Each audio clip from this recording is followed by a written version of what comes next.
Assalamualaikum warahmatullahi wabarakatuh. Selamat siang semua. Siang, Bu. Siang. Siang, Bu. Apa kabar? Baik, Bu. Baik, Bu. Baik, alhamdulillah. Ya, baik anak-anak. Kita mulai dengan doa. Ibu minta Pak Nur untuk memimpin doa. Silakan. Baik, Bu, siap. Teman-teman, sebelum mulai pembelajaran hari ini, mari kita berdoa terlebih dahulu. Mudah-mudahan dalam pembelajaran hari ini berjalan dengan lancar dan kita mendapatkan manfaatnya. Berdoa, dimulai.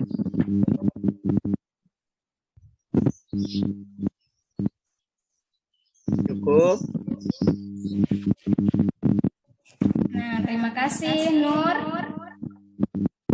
Kita lanjutkan untuk menyanyikan lagu wajib nasional dengan judul Garuda Pancasila. Silakan duduk sempurna. Bu Putri atau Bu Indah, boleh memimpin. Baik, Bu. Baik, teman-teman. Kita menyanyikan dulu lagu nasional yang berjudul Garuda Pancasila. Hitung dalam itu ketukan keempat kita mulai. 1, 2, 3, 4. Garuda Pancasila. Belum Bu nanti. Oh, Ada.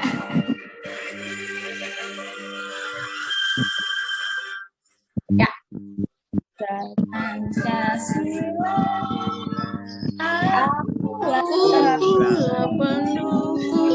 Patriot proklamasi Sedia Pancasila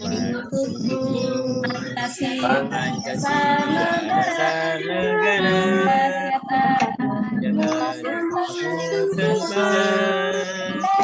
tiba di bangsa. Ayo maju, maju, ayo maju, Maju.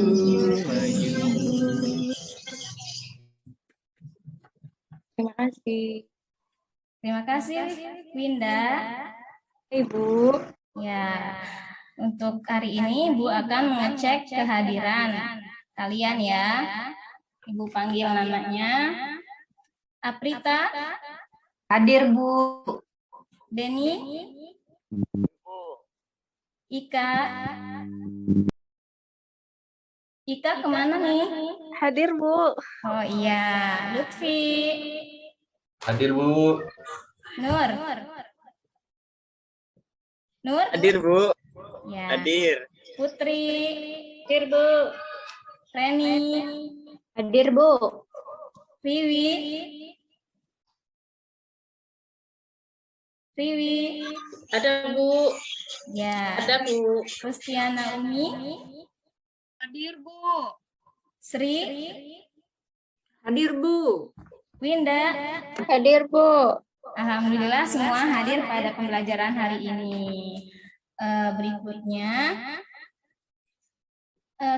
Ini Ibu tanya dulu, semangat nggak nih dalam pelajaran hari ini?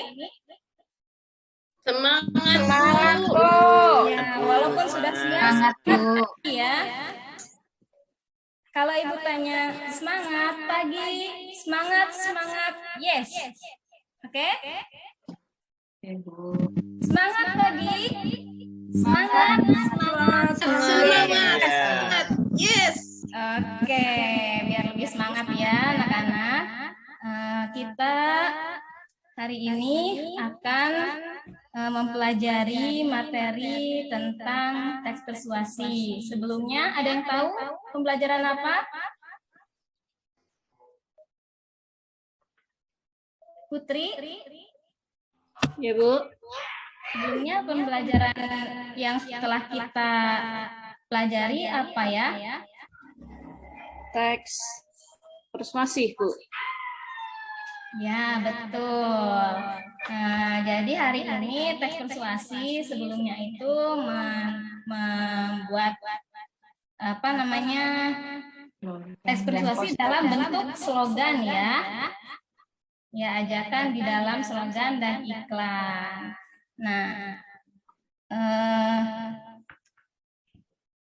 Ibu akan menampilkan salin dia.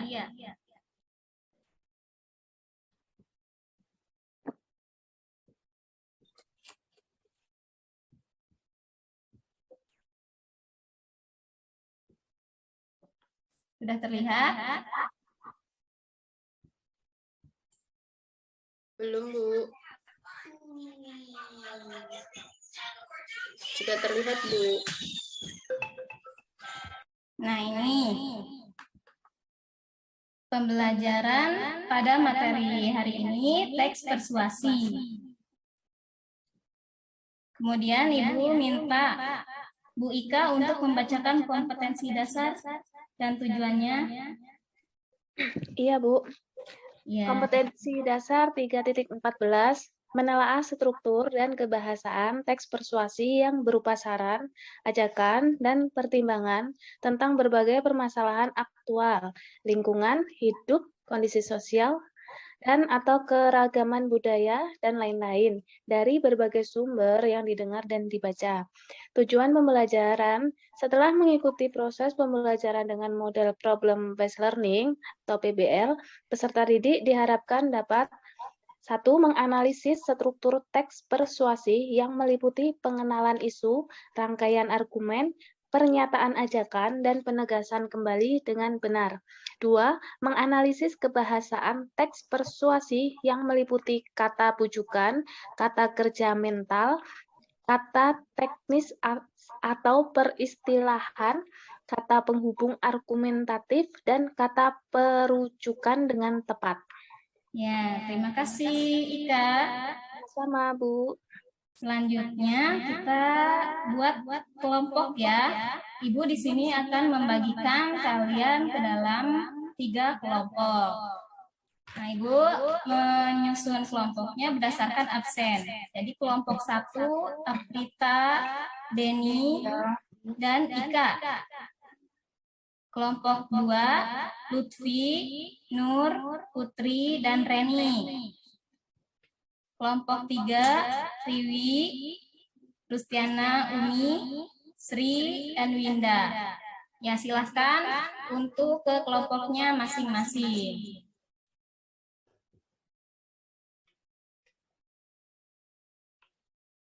Sudah ya? Sudah, Bu.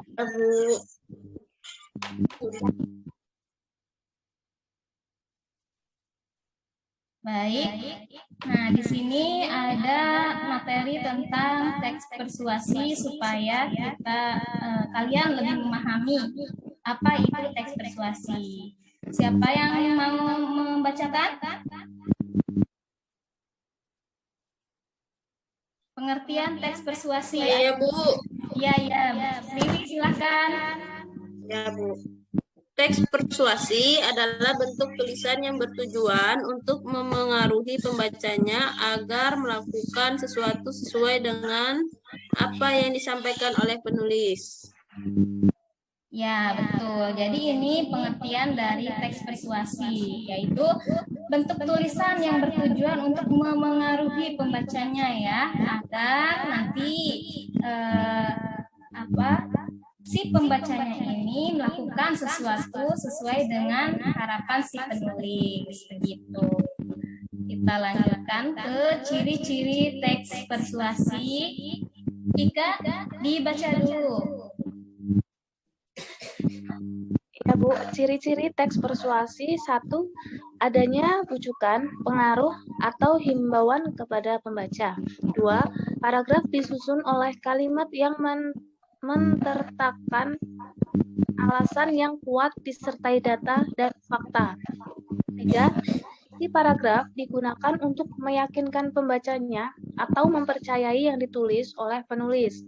4. Banyak menggunakan kata-kata ajakan, contoh, mari, ayo, lakukanlah, dan sebagainya. Yang kelima, biasanya menghindari konflik agar kepercayaan pembaca tidak hilang. Nah, betul. Tadi yang dibacakan oleh Ika itu ciri-ciri teks persuasi ya.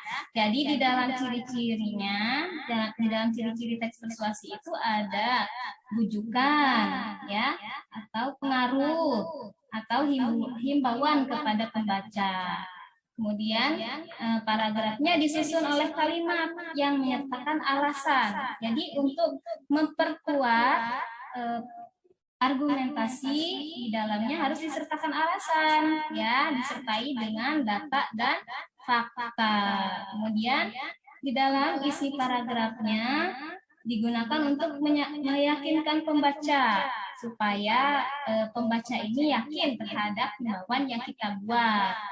Kemudian banyak menggunakan kata-kata ajakan. Nah, ini salah satu ciri teks persuasi ya. Ada kata mari, misalnya mari belajar gitu, atau ayo lakukanlah dan sebagainya. Kemudian biasanya juga menghindari konflik agar kepercayaan pembaca tidak hilang gitu ya. Jadi di sini kita juga harus menghindari konflik. Nah, berikutnya struktur teks persuasi. Aprita, bisa dibaca strukturnya? Bisa, Bu. Ya, semangat ya.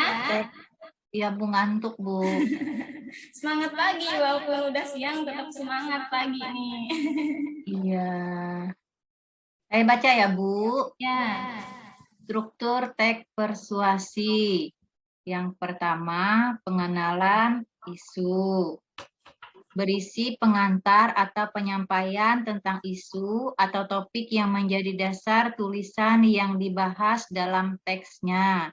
Yang kedua, rangkaian argumen berupa sejumlah pendapat penulis atau pembicara terkait isu yang dibahas pada struktur sebelumnya. Pada bagian ini dikemukakan sejumlah fakta yang memperkuat argumen. 3. Pernyataan ajakan. Berisi dorongan kepada pembaca atau pendengarnya untuk melakukan sesuatu. 4. Penegasan kembali. Berisi penegasan kembali atas pernyataan-pernyataan sebelumnya yang dapat ditandai dengan kata demikianlah, dengan demikian, atau oleh karena itu. Sudah, Bu. Iya, terima kasih, Aprita. Ini bentuk struktur teks persuasi. Ada berapa semuanya, anak-anak? Ada 4, Bu. Ada 4, Bu. Betul, ada 4. Jadi yang pertama itu pengenalan isu, ya. Pengenalan isu ini isinya pengantar atau penyampaian tentang isu yang menjadi dasar tulisan yang dibahas. Yang kedua apa? Rangkaian argumen. Betul, rangkaian argumen. Jadi di dalamnya itu terdapat argumen atau pendapat yang disertai data atau fakta ya untuk meyakinkan isu yang kita buat itu. Kemudian yang ketiga apa? Pernyataan ajakan. Betul sekali, Aprita. Yang ketiga pernyataan ajakan. Jadi di dalam pernyataan ajakan ini biasanya dicirikan dengan kata-kata ayo, mari, atau ada kata yang menggunakan partikelah. Misalnya lakukanlah, buatlah, dan lain sebagainya. Yang keempat, siapa yang tahu apa itu? Penegasan kembali, Bu. Iya, betul, Winda. Jadi yang keempat adalah penegasan kembali. Ini pernyataan yang ditegaskan kembali, ya. Nah, misal ditandai dengan kata demikianlah, dengan demikian, atau oleh karena itu.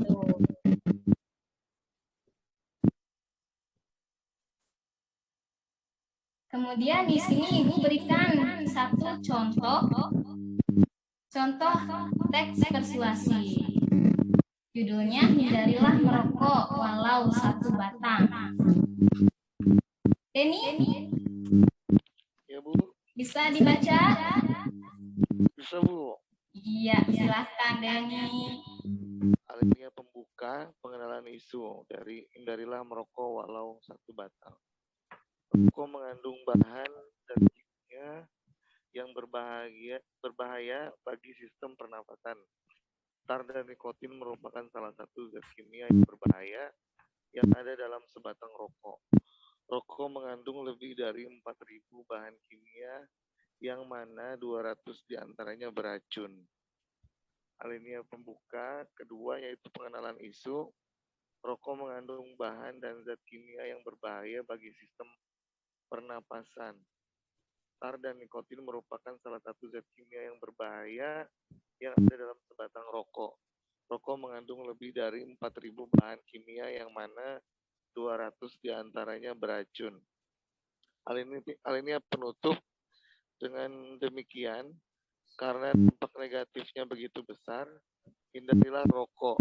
Jika kita telah menghindari rokok, kita telah membuat tubuh kita sehat dan mengurangi pencemaran polusi udara. Selain itu, kita tidak merugikan orang lain. Sudah, Bu? Ya, maaf ya, tadi di dalam contohnya terdapat kesalahan di dalam alinea kedua. Ya. Jadi alinea pertama, rokok mengandung bahan dan zat kimia yang berbahaya bagi sistem pernapasan. Tar dan nikotin merupakan salah satu zat kimia yang berbahaya yang ada dalam sebatang rokok. Rokok mengandung lebih dari 4.000 bahan kimia yang mana 200 diantaranya beracun. Kemudian paragraf kedua, semakin besar isi kandungan tar dan nikotin dalam sebatang rokok, semakin besar pula dampak negatif yang diterima oleh tubuh kita. Dampak negatif bagi perokok aktif dan pasif diantaranya adalah penyakit jantung, kanker, dan impoten. Selain itu, gangguan kehamilan dan janin merupakan dampak negatif bagi wanita yang menjadi perokok aktif. Itu di paragraf kedua ya. Kemudian paragraf penutupnya. Dengan demikian, karena dampak negatifnya begitu besar, hindarilah rokok. Jika kita telah menghindari rokok, kita telah membuat tubuh kita sehat dan mengurangi pencemaran polusi udara. Selain itu, kita tidak merugikan orang lain.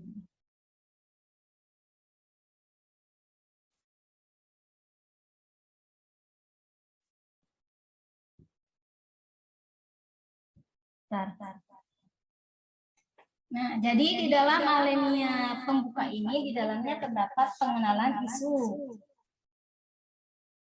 Di bagian alinea kedua, rangkaian argumen.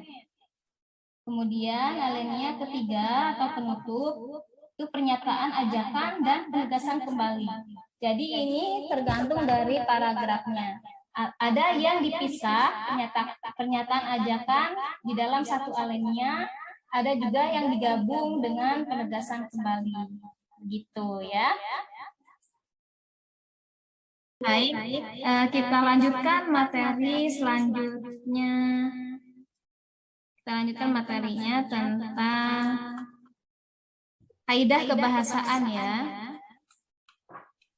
Yang pertama menggunakan kata bujukan. Nah, coba siapa yang mau membacakan? Bu. Baik. Menggunakan kata bujukan. Kata-kata yang digunakan untuk mengajak, membujuk, atau mengimbau, pembaca maupun pendengar. Kata bujukan atau kata ajakan secara tersurat dan tersirat. Contoh teks persuasif. Ayo, mari, hendaklah, sebaiknya, diharapkan, perlu, dan harus. Ini ada contohnya. Ayo kita hemat air untuk generasi masa depan. Matikan keran air jika tidak digunakan. Betul, ini untuk kaidah kebahasaan yang menggunakan kata bujukan ya anak-anak. Jadi di sini ada contohnya menggunakan kata apa di sini di dalam gambar? Kata bujuk. Ayo. Ayo, betul. Kita ke kaidah kebahasaan yang kedua. Kata kerja mental. Sri, tolong dibacakan. Baik, Bu. Kata kerja mental, kata kerja yang melibatkan perasaan atau respon terhadap suatu tindakan atau kejadian, namun tidak berupa respon yang berbentuk aksi secara fisik. Contoh teks persuasif, mengira, menduga, mengagumi, berasumsi, dan menyimpulkan. Ya, betul. Itu kata kerja mental ya. Kata kerja yang melibatkan perasaan atau respons terhadap suatu tindakan atau kejadian. Tadi contoh teks persuasif dalam kata kerja mental atau kata kerja mental dalam teks persuasifnya bisa seperti mengira, menduga, mengagumi, berasumsi, dan menyimpulkan ya. Kemudian yang ketiga, baca Reni. Ya, Bu. Yang Kata teknis atau peristilahan.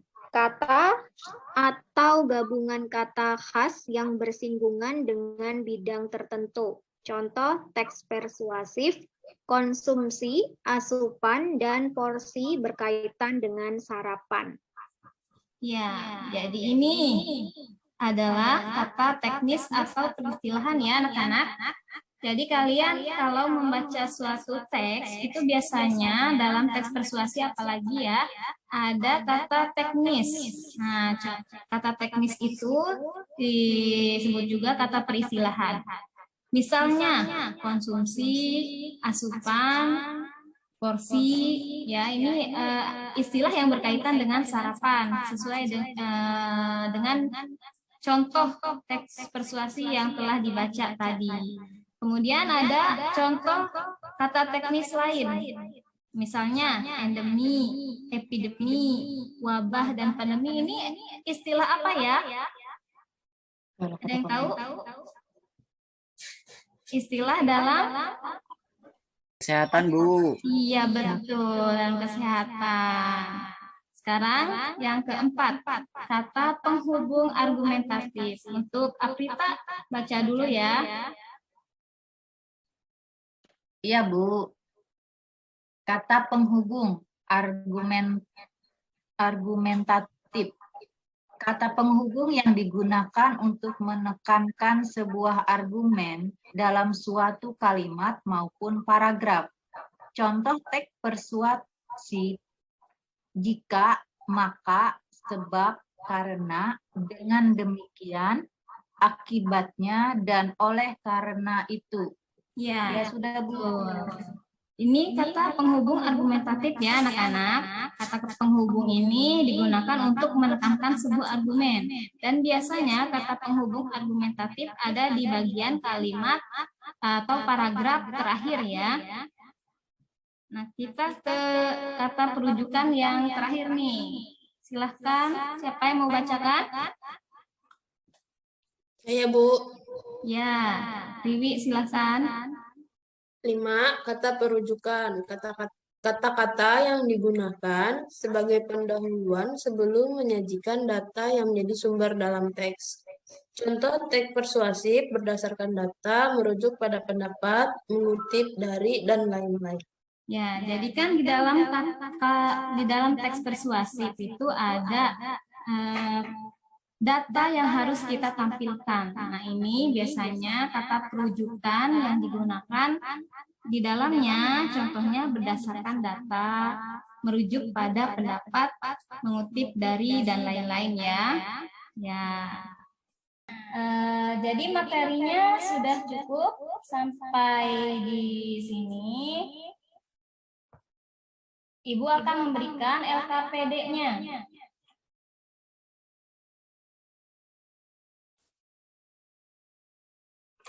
Ini per kelompok 1 lembar LKPD.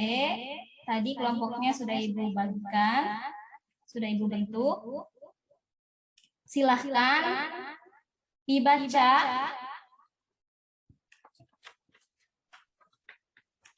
LKPD-nya. Jadi langkah-langkah dalam ngisi LKPD di sini. masing-masing kelompok mencari menganalisis struktur teks persuasi ya. Jadi di dalam paragraf itu analisis oleh kalian strukturnya, bagian-bagiannya yang mana yang termasuk ke dalam pengenalan isu, rangkaian argumen, pernyataan ajakan atau penegasan ulang. Kemudian soal yang kedua, analisislah unsur-unsur kebahasaan yang terdapat di dalam teks persuasi tersebut. Jadi, yang pertama tadi menganalisis struktur persuasi, yang kedua menganalisis unsur-unsur kebahasaan. Selamat mengerjakan, Ibu akan memberikan kalian waktu 20 menit. Mulai dari sekarang.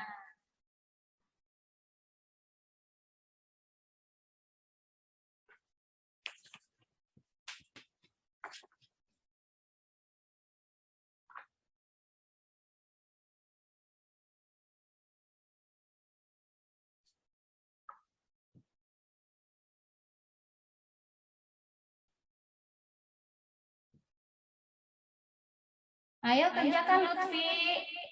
Jangan mondar-mandir ya. Ya, Bu. Ya, Bu. Ya. Gimana kelompok 1 udah belum? Udah, Bu. Kelompok 2 sudah sampai mana? Nomor 1 udah? Kelompok 2 sudah, Bu. Ya. Ada waktu sebentar lagi ya. Nanti Ibu minta kelompok 1 untuk mempresentasikan ke depan.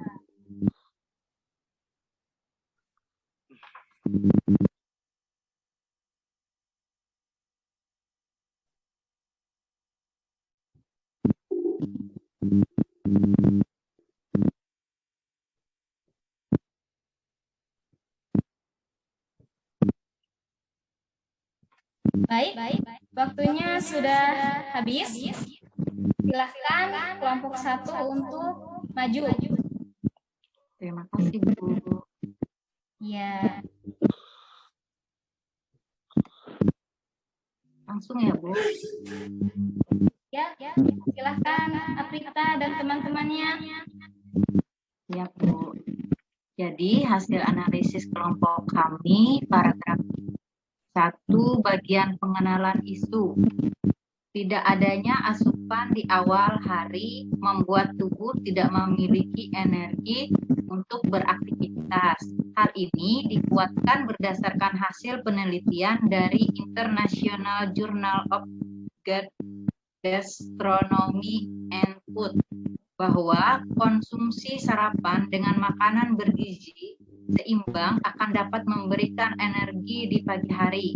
Tidak hanya itu, tidak sarapan juga menjadi penyebab tubuh mudah lelah dan pikiran sulit berkonsentrasi. Bagian paragraf keduanya, rangkaian argumen. Menunda sarapan terus-menerus saat bekerja tidak akan menghasilkan output yang maksimal, terlebih untuk pelajaran. Tanpa sarapan akan membuat sulitnya menerima pelajaran di sekolah. Selain itu, sarapan juga dapat menjaga berat badan ideal. Hasil penelitian dari National Weight Control Registry menyebutkan bahwa berat badan dapat turun hingga 15 kilo per tahun jika rutin melakukan sarapan. Paragraf yang ketiga, bagian pernyataan ajakan. Oleh sebab itu, marilah kita membiasakan hidup sehat dengan sarapan sebelum memulai kegiatan. Makan pagi wajib hukumnya untuk setiap orang, pekerja kantoran, pekerja rumahan, hingga para pelajar. Makan makanan yang bergizi seperti oat atau bubur gandum. Buah dan sayuran dapat menjadi pilihan untuk sarapan pagi. Tidak perlu juga makanan yang terlalu berat. Adapun porsi juga tidak perlu terlalu banyak. Paragraf keempat, bagian penegasan ulang. Poin yang paling penting adalah tubuh berisi energi dan cukup kenyang di perut. Sarapan itulah yang akan membuat setiap orang akan memiliki bensin agar tubuh kuat dan sehat untuk beraktivitas. Selain itu, pikiran akan lebih fokus dalam mengerjakan segala kegiatan. Itu Bu hasil analisis kelompok kami. Terima kasih. Ya, itu yang bagian nomor 1 ya, menganalisis unsur struktur teks persuasi. Nah, nomor 2-nya dibacakan lagi boleh. Yang bagian 2-nya. Ya, analisis kebahasaannya belum. Yang analisis kebahasaan teks persuasifnya ya Bu? Iya. Oke. Disampaikan juga ya. Oh iya Bu. Kata bujukan. Oleh karena itu, marilah kita membiasakan hidup sehat dengan sarapan sebelum memulai kegiatan. Bagian yang B, kata kerja mental.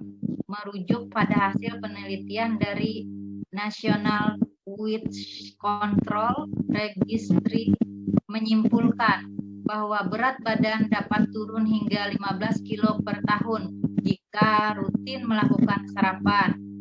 C. Kata teknis atau peristilahan.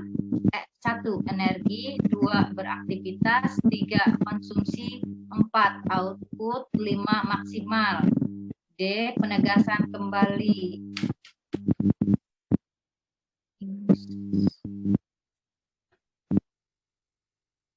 D. Kata penghubung argumentatif. 1. Selain itu, sarapan juga dapat menjaga berat badan ideal. 2. Oleh sebab itu, marilah kita membiasakan hidup sehat dengan sarapan sebelum memulai kegiatan. Ketiga, selain itu, pikiran akan lebih fokus dalam mengerjakan segala kegiatan. E. Kata perujukan. Hal ini dikuatkan berdasarkan hasil penelitian dari International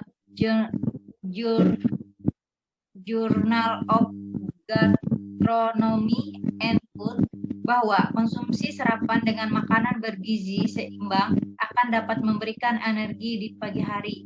Merujuk pada hasil penelitian dari National Weight Control Registry menyimpulkan bahwa berat badan dapat turun hingga 15 kilo per tahun jika rutin melakukan sarapan.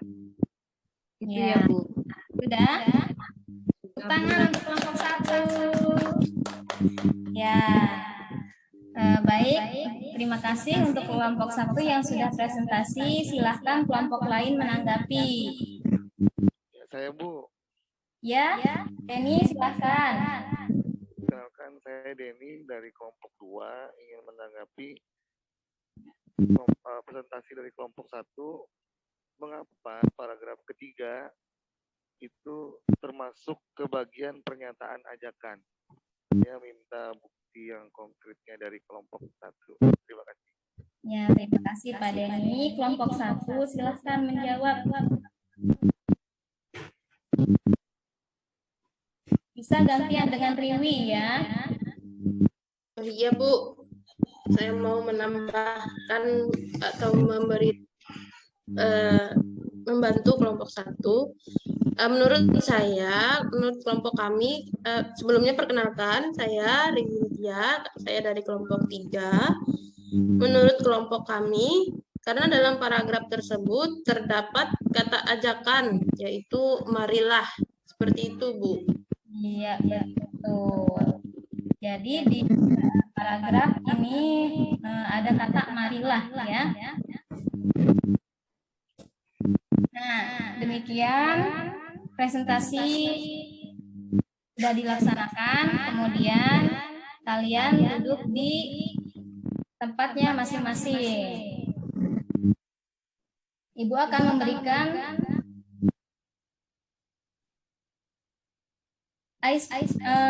memberikan evaluasi mandiri. Ya.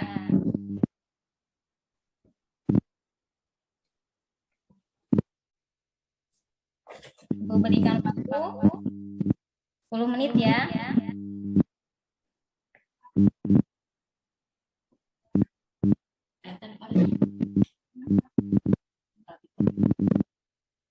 Sudah ya? Ya, dikumpulkan tugasnya.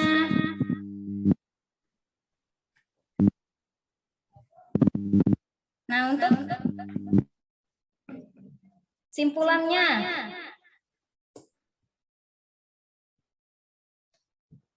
Lutfi, Ya, Bu. tolong Ya. simpulkan. Baik, Bu.